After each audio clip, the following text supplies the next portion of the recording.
Hello and welcome to POHI 101, States, Economies, Cities. I'm your instructor, Nate Greeley. This video is just a short introduction. This is an online asynchronous class, so you're going to be seeing me mostly in this bubble, although there will be opportunities for Zoom office hours and things like that. Um, but this lecture is, you know, about what you'd get on the first day of class in a traditional course. I'm just going to walk you through the syllabus, introduce you to the sorts of things we'll cover in this class, what the assignments will look like, and so on. So first, let me introduce myself.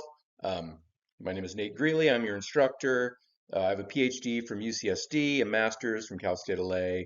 I went to USC for my bachelor's. My main area of specialization is in the history of philosophy and psychology. This course is a very general course on world history and world civilizations, but I do find opportunities to focus in on some historical philosophers during when we cover the period of the Enlightenment.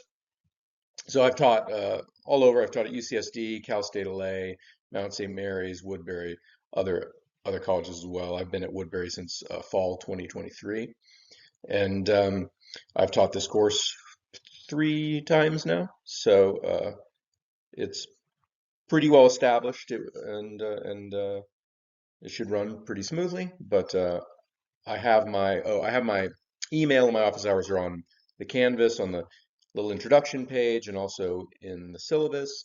So it's Nathaniel.Greeley, my full name, at Woodbury, and you can find it there, or just message me on Canvas if you ever need to chat with me. I'll have regular office hours that are also posted on the syllabus page of the Moodle and also explained in the modules in Canvas.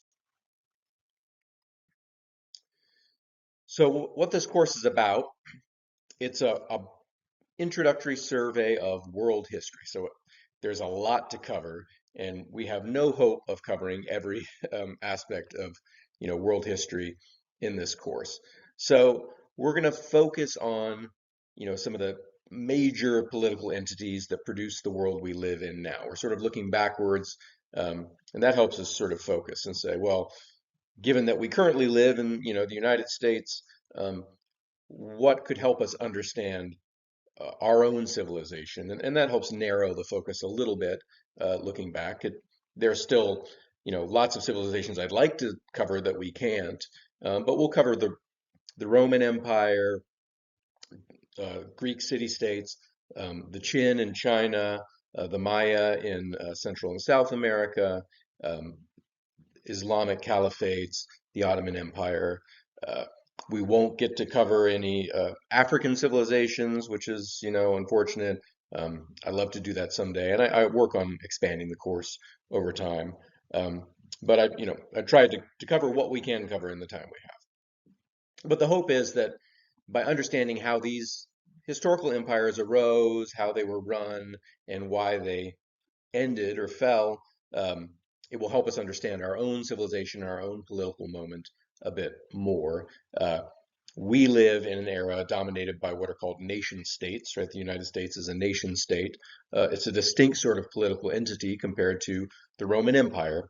And so, at the very least, I hope you'll understand some of those differences and hopefully get to formulate some of your own theories about um, what helps a nation state or an empire succeed or not, and some ideas about how we could move forward in our own time. So again, here's my email, right? Feel free to reach out to me at any time or through the messaging function in Canvas. Here, I'm just going to walk through the syllabus and let you know how the course operates. So here we all. This is taken from the syllabus page in Canvas. So once you log into Canvas, if you found this video, you're already in Canvas, and you're in the module section. But you can always, over on the menu on the left, click over to the syllabus, and that gives you sort of a bird's eye view of the entire course. If you want to get a sense of all of the dates and all the assessments, the module section is great for sort of a linear view of clicking through each consecutive assignment in the course. So you may switch between the modules and the syllabus. But everything in the course is accessible from the modules You won't necessarily need to be clicking on the quizzes page or the link over on the left, really.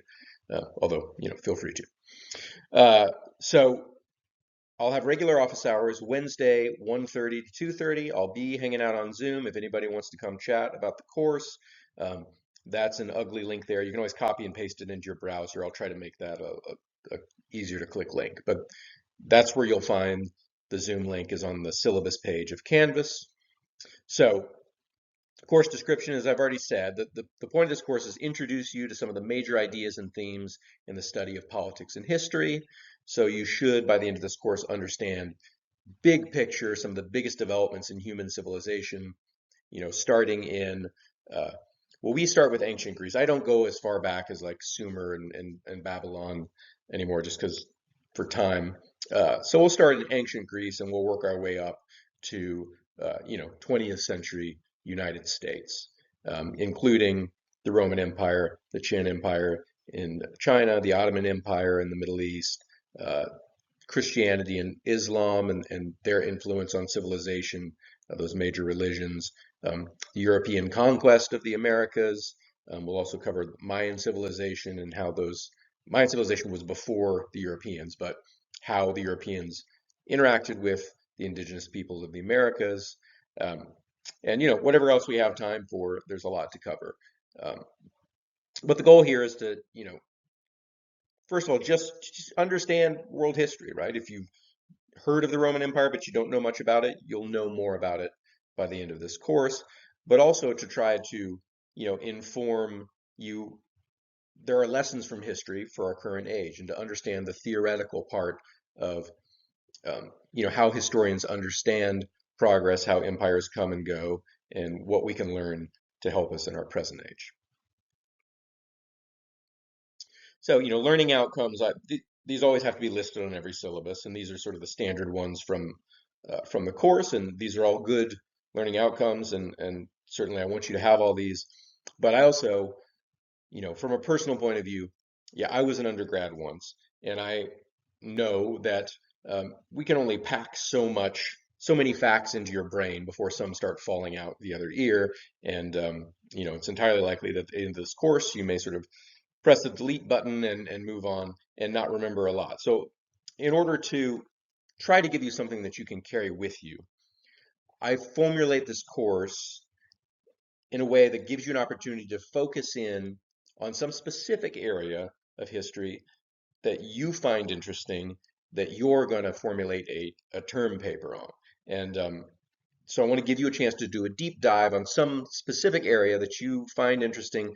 And I expect typically, even if you forget some of the details from, or a lot of the details from this course, you'll remember that thing that you wrote your term paper that you researched in depth, and you'll carry that with you for the rest of your life, I hope.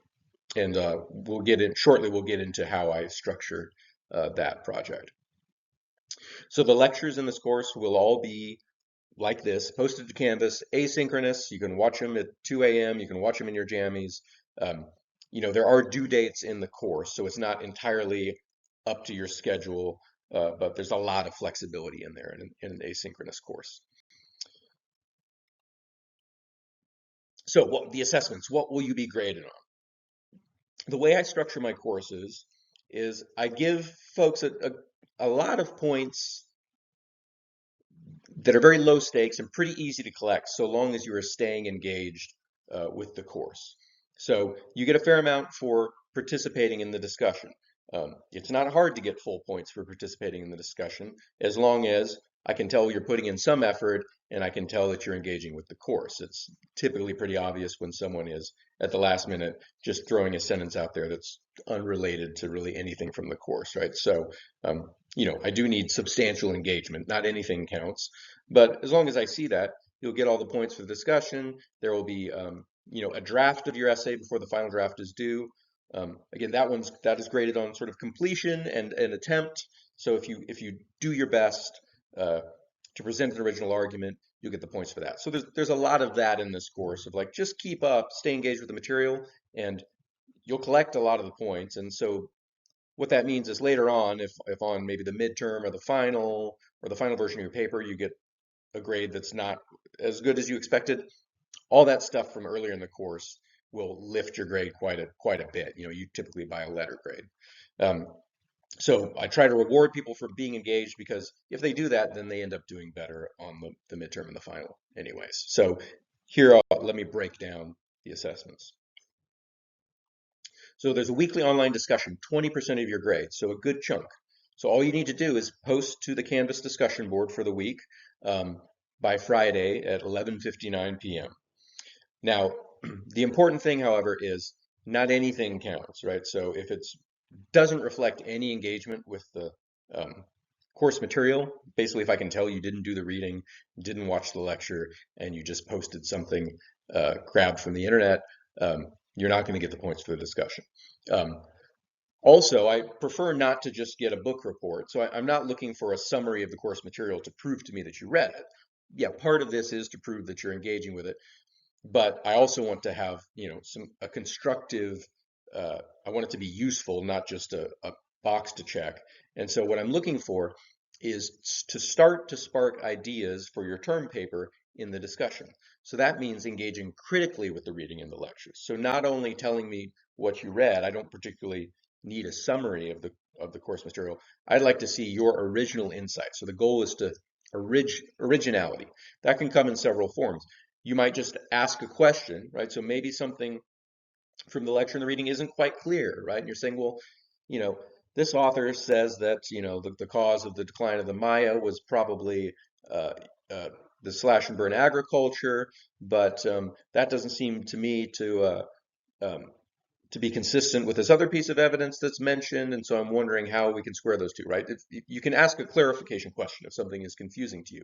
Often, if something is confusing to you, that's not necessarily your fault, right? There may be a problem in the literature or in the text that could end up being the kernel of a interesting uh, term paper, right?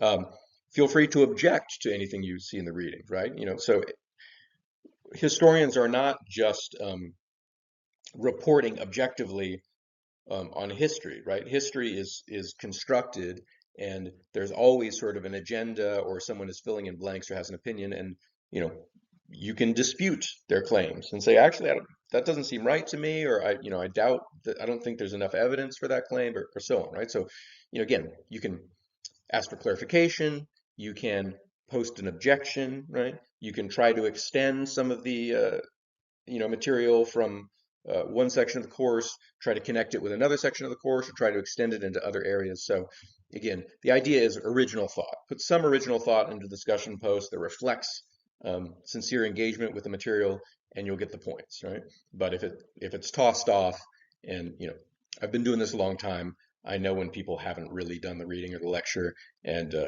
you might not get the points in that case. Um, Again, so then there will be quizzes. This is another 20% of your grade, right? Every couple of weeks or so, there'll be a quiz on the material. They're not designed to be tricky.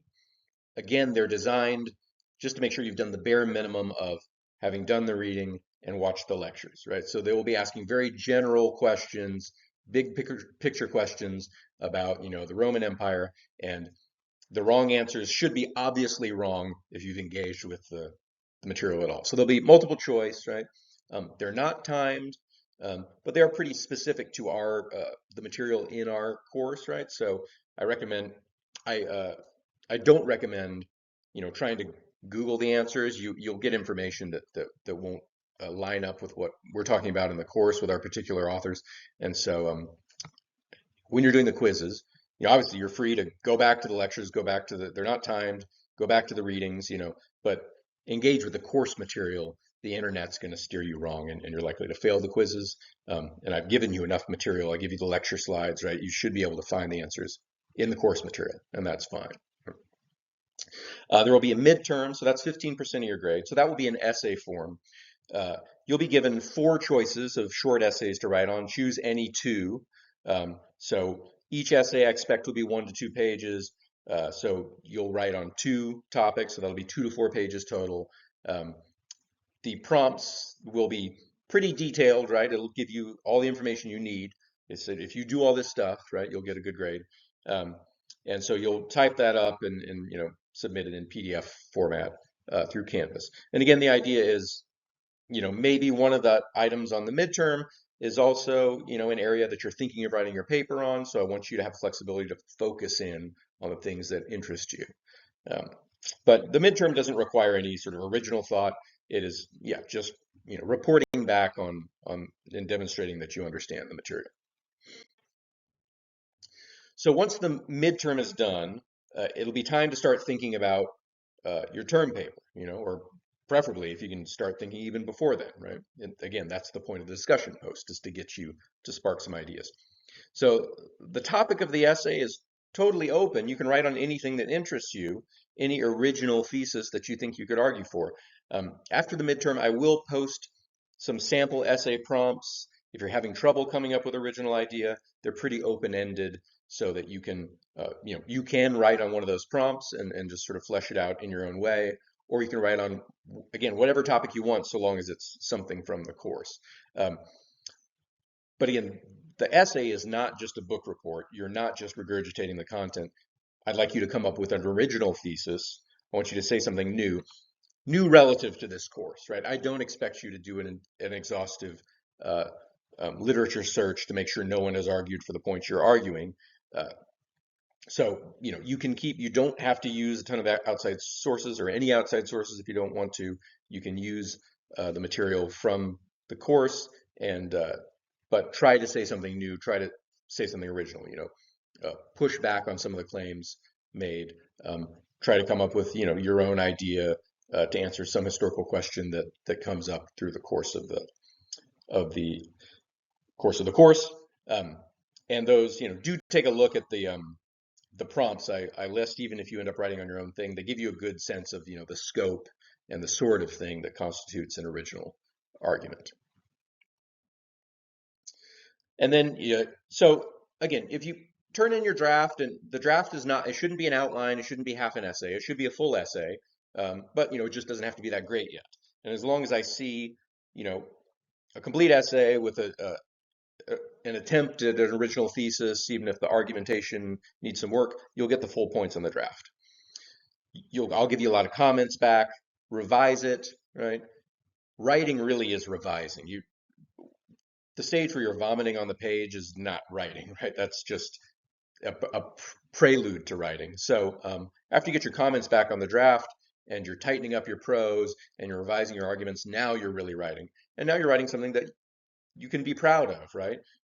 Many courses uh, teach students to write bad papers quickly, and I'm trying to help folks write something that they could be proud of.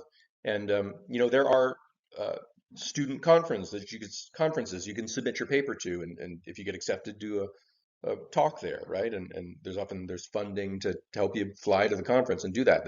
Now that can go on your resume, right? Um, there are undergraduate journals you can submit your paper to. So I want you to write something that you can use and might actually help get you a job at some point, to have that extra thing on your resume that says, wow, this person is a published author, right? Undergraduate journals are not so hard to get published in, right? If you just try. So that's the idea with the essay, right? There will be a final exam, exact same format as the midterm, just material from the second half of the course. So again, 2 short essays, you can choose from 4 options.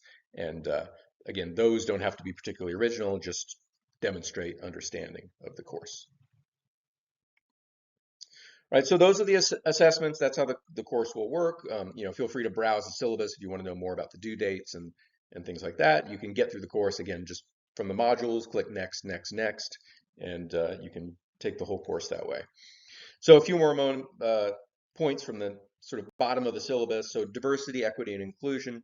I certainly want everyone to feel like their contributions are valued and they are welcome in the class and included in the class. Uh, we cover areas, we cover world civilizations, and some authors may characterize a certain civilization or certain religious movements in a particular way, and if you disagree or it feels uncomfortable to you, let me know, right? There is a discussion board, so you may be interacting with each other. I encourage you to interact with each other, and I expect those interactions to be respectful. I've never had any problem with it. I find your generation is very aware of these issues and great at respecting everyone. But certainly let me know if at any point you need help in feeling included in the course. If you need disability accommodations, well, we have those at this university. I try to design the course. The most common accommodation I get is this person needs extra time on exams. Um, the quizzes are not timed, the exams are not timed, so hopefully that won't be an issue for folks. But if there is any accommodation you need, uh, I'm happy to help. There is a bureaucratic process you have to go through. So um, there is a disabilities coordinator in the Witten Center. There's the phone number right there. It's available on the university website as well. So if you haven't gone through this process and you feel like you may need accommodations, you may qualify, try to start that process as soon as possible so that the process can do its thing and I can get the okay to give you the accommodations you need. And once I get that from OSD, I'm happy to do that for you. If anyone needs any particular religious accommodations, holidays, and in general, look, almost every course I teach, something terrible happens in some student's life, and feel free to reach out to me and say, I was in the hospital for a week or whatever. And I try to be as flexible as I can be with deadlines while also being equitable with everyone in the course. So don't be afraid to reach out to me if you need any sort of accommodation, be it related to disability, religion, or something else. All right, and finally, academic integrity. Um, so, in every class, I see someone try it, right? They try to plug the prompts into ChatGPT or something, or their discussion posts seem sort of AI generated, and it never goes well for them. It The AI doesn't produce original thought, right? And um, pretty much all of my assignments are about original thought, right? So it's going to be very easy, and I won't even have to prove that you used AI because you'll have posted something that's just a summary of what's available on the internet that has nothing particular to do with our specific class and our specific prompts, even on the midterm and the final, right? The midterm and the final are, formulated very specifically, and I need you to answer very specific things. The internet's not going to give you that, so don't try it. Um, the first time I notice it, you'll probably just get a bad grade because it won't be an accurate, response to the prompt or the assignment. If it continues, there is an academic integrity process through the administration. You can end up failing the course or even getting kicked out of school. It's an uncomfortable and unpleasant process for everyone. So just don't try it. If you do your own work, I've never had a student fail my class that actually did their own work and turned in all the assignments, right? It's the people who fail, the people that just don't do the stuff, or they try to cheat and take shortcuts. So um, I promise you'll do fine if you do your own work. All right, well, that is it for this little introductory lecture. Feel free to reach out to me if you have any questions in the meantime, and I'm looking forward to getting started. So I'll see you soon in the next lecture.